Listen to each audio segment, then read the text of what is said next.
আসসালামু আলাইকুম and hello everyone, welcome back to my channel. আশা করছি আপনারা সবাই ভালো আছেন। আমি আল্লাহর রহমতে ভালো আছি।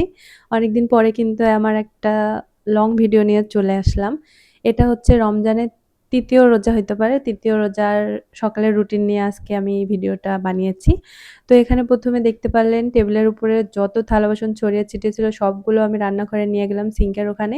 এরপরে আমি টেবিলটা ভালোভাবে মুছে নিচ্ছি। অনেক ময়লা পড়েছিল। তো এরপরে এখন আবার আমি এই স্প্রেটা দিয়ে এটা আমি বাসায় বানিয়েছিলাম স্প্রেটা। তো এটাকে এখন আমি স্প্রে করে নিচ্ছি টেবিলের উপরে, নেয়ার পরে মুছে নিব। নয়তো মাছি আবার টেবিলের উপরে বসবে। এই স্প্রেটা করলে মাছি সবকিছু বসে না। তো এরপরে এখন চলে আসলাম আমি রান্নাঘরে। রান্নাঘরে এসেও কিন্তু দেখি রান্নাঘরে ১২টা বেজে আছে। এসে এদিকে থালা-বাসন, ওইদিকে থালা-বাসন। আসলে রাতের বেলা এসব করে রাখলে না অনেকটা সুবিধা হয়। কিন্তু অনেক সময় কি হয়, রোজা ভাঙার পর না শরীরে আর শক্তি থাকে না। আর আমার যেহেতু একটা বাচ্চা আছে, ওকে নিয়ে কিন্তু এসব কিছু করা আমার একটু কষ্টকরই হয়ে পড়ে।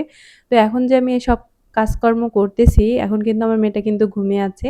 নয়তো এসব কিছুও কিন্তু আমি করতে পারতাম না। এজন্যই আরকি আমি ভিডিও রেগুলার দিতে পারি না। কারণ বাচ্চা আছে, আবার সংসারটা অনেক বড়, কাজকামও অনেক আছে। তো ওইসব কিছু ফেলে রেখে তো আর ভিডিও করতে পারি না। আর ভিডিও করতে গেলে যদি আমি যে কাজটা করতে আমার আরকি ৫ মিনিট লাগবে, আর আমি যদি ভিডিও করতে যাই তাহলে ওই কাজটা আমার মনে হয় ২০ মিনিট সময় লাগে। কারণ ক্যামেরা সেটিং করতে হয়, তারপরে সবকিছু গুছিয়ে রাখতে হয়। অনেক টাইম কনজিউমিং ব্যাপার আছে এখানে। তো ওইজন্য ভিডিওটা, আর রমজান মাস যেহেতু ওইজন্য ভিডিওটা দিতে আমার একটু লেটই হয়ে যায়। আর কুকিং ভিডিও তো আরও দিতে পারছি না। চেষ্টা করব যেন রেগুলার থাকি। যেহেতু সংসারটা আমাদের অনেক বড়, মানুষজন অনেক বেশি আছে পরিবারে, তো কাজের চাপও কিন্তু অনেক বেশি। আর আমার বাচ্চাটাকে নিয়ে খুব বেশি সমস্যা হয়ে যায়। কারণ ও এত দুষ্টুমি করে, মানে সবসময় শুধু বাহিরে যেতে চায়। তো ওর দিকেও খেয়াল রাখতে হয়, আবার ওকে খাওয়াতে হয়, ওষুধ পানি সবকিছুর দিকে খেয়াল রাখতে হয়। এরপর আবার সংসারের কাজকর্ম তো আছে, রান্নাবান্না তো আছেই, তো সবকিছু মিলে একটু আমার কষ্ট হয়ে যায়।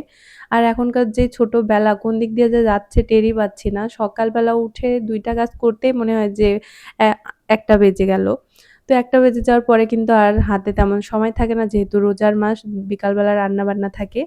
তো এরপরে দেখেন কথা বলতে, বলতে আমার কিন্তু রান্নাঘরটা প্রায় ক্লিন হয়ে গেছে। আর এদিকে কতগুলো থালা-বাসন জমা হয়েছিল, এগুলো এখন আমি মেজে নিচ্ছি। এই থালা-বাসন মাজতে কিন্তু আমার প্রায় বলতে পারেন ৩০ মিনিট সময় লাগছিল। কিন্তু এখানে দেখেন ভিডিওতে কত তাড়াতাড়ি হয়ে যাচ্ছে। এই থালা-বাসন মাজতে কিন্তু কোমরের অবস্থা খারাপ হয়ে যায়।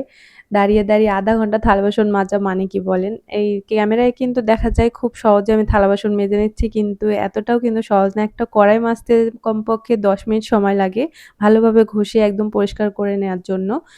এই থালা-বাসনগুলো কিন্তু ইফতারের পরে আমরা মেজে নিয়েছিলাম। তারপরে আবার যখন খাওয়া-দাওয়া করা হয়, এশারের নামাজের পরে আবার আমরা ইফতারি করি। কারণ ইফতারি আমরা ভাত দিয়ে করি।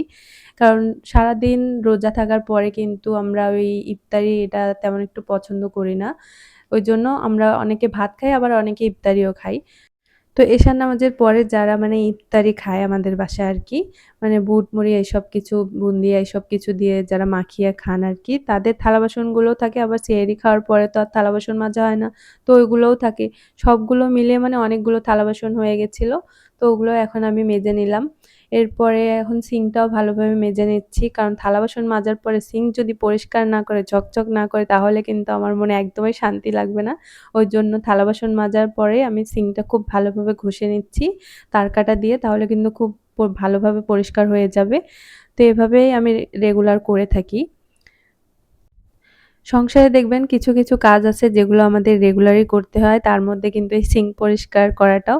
কারণ এখানে যেহেতু আমাদের খাবার-দাবারের জিনিস রাখা হয়, মানে পরিষ্কার করা হয়, এই জায়গাটা কিন্তু অবশ্যই পরিষ্কার রাখা দরকার, নয়তো জীবাণু তৈরি হবে। তো এখানে আবার আমি গরম পানি ফ্লাস্কে ভরে নিচ্ছি। এখন আমি গরম পানি খাই, কারণ এখনকার যে ওয়েদার, এখন মানে আমাদের পরিবারে এমন একটা সদস্য নাই যে কাশি হয়নি। তো এখানে দেখেন আমার কিচেনটা কিরকম ছিল, আর আমি এখন পরিষ্কার করার পরে কি সুন্দর হয়েছে, চকচকে ঝকঝকে। এখানে ২ টা মাছ দেখতে পাচ্ছেন। এটা কিন্তু আমার মেয়েকে রান্না করে দিব, যেহেতু রোজার মাস। সকালে তো রান্না-বান্না নেই, দুপুরেও নেই, শুধু বিকালবেলা রান্না করব। তো আমার মেয়ে তো আর রোজা থাকবে না, যেহেতু ২.৫ বছর বয়স।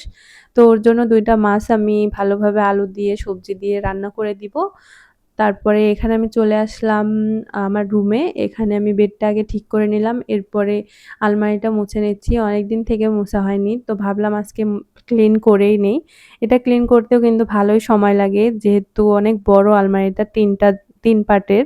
তো এরপরে আবার টেবিলটা পরিষ্কার করে নিচ্ছি। আবার ড্রেসিং টেবিলটাও ভাবলাম আজকে পরিষ্কার করে নিই। ড্রেসিং টেবিলের ভিতরের একটু সমস্যা হয়েছে কাঁচের দরজাটায়। এটা খুলছে না ভালোভাবে। তো এরপরে আবার ছোপাটাও আমি ঠিক করে নিচ্ছি। কারণ এসব কিছু যদি এলোমেলো থাকে আমার একদমই ভালো লাগে না। আর আমি এসব গুছিয়ে আমার কোনো লাভ নেই। কারণ এটা এখনই গুছিয়ে আমি একটু বাহিরে যাবো, এসে দেখবো আমার মেয়ে আবার এলোমেলো করে দিছে। কিন্তু তারপরে আমি আমার মনের শান্তির জন্য আরকি আবার পরিষ্কার করে রাখি। কারণ মনের শান্তিটা হচ্ছে বড় শান্তি বলেন। তো এরপরে আবার ঘরটাও মুছে নিলাম।